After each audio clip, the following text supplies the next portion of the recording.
Hi everyone, welcome to my channel. ఈరోజు మీకు నేను ఎగ్ ఫ్రైడ్ రైస్ ఎలా చేయాలని చూపిస్తాను.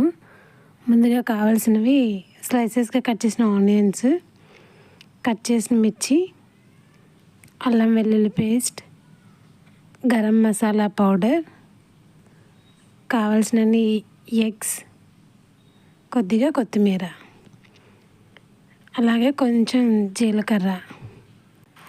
ఇప్పుడు నేను చూపించే ప్రాసెస్ చేయండి, చాలా ఈజీగా టేస్టీగా ఉంటుంది.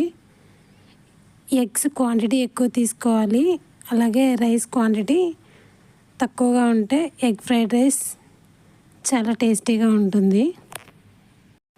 ఇంకా ప్రాసెస్లోకి వెళ్తే ముందుగా స్టవ్ ఆన్ చేసి ప్యాన్ పెట్టి ప్యాన్లో ఆయిల్ హీట్ చేసుకోవాలి. ఆయిల్ హీట్ అయిన తర్వాత కొద్దిగా జీలకర్ర వేసి ఫ్రై చేసుకోవాలి. జీలకర్ర ఫ్రై అయిన తర్వాత మనం స్లైసెస్గా కట్ చేసుకున్న ఆనియన్స్ని ఫ్రై చేసుకోవాలి.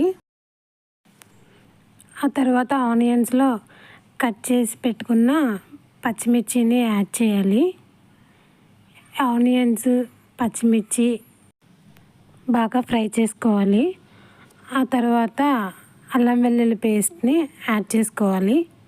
అల్లం వెల్లుల్లి పేస్ట్ కూడా బాగా ఫ్రై అయిన తర్వాత ఎగ్స్ని పగలకొట్టి ఆ మిశ్రమాన్ని యాడ్ చేసుకోవాలి. ఎగ్స్ వేసిన వెంటనే కదపకూడదు, కొంచెం ఫ్రై అయిన తర్వాత పీసెస్గా చేసుకొని ఫ్రై చేసుకోవాలి. అంతా బాగా ఫ్రై అయిన తర్వాత టేస్ట్కి సరిపడా సాల్ట్ని యాడ్ చేయాలి. ఆ తర్వాత గరం మసాలా పౌడర్ని యాడ్ చేయాలి. ఇదంతా బాగా ఫ్రై అయిన తర్వాత రైస్ని యాడ్ చేసుకోవాలి.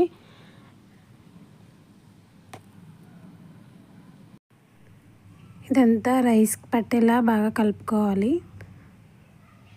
తర్వాత కొంచెం సాల్ట్ కూడా యాడ్ చేసుకోవాలి. సాల్ట్ అంతా కలిసిన తర్వాత ఫైనల్గా కొత్తిమీరను కూడా యాడ్ చేసుకోవాలి. చూసారు కదా, ఎగ్ ఫ్రైడ్ రైస్ చాలా ఈజీగా అయిపోతుంది 5 మినిట్స్లో. ఒక్కసారి ట్రై చేయండి. వీడియో ఎలా ఉందో కమెంట్ చేయండి. నచ్చితే లైక్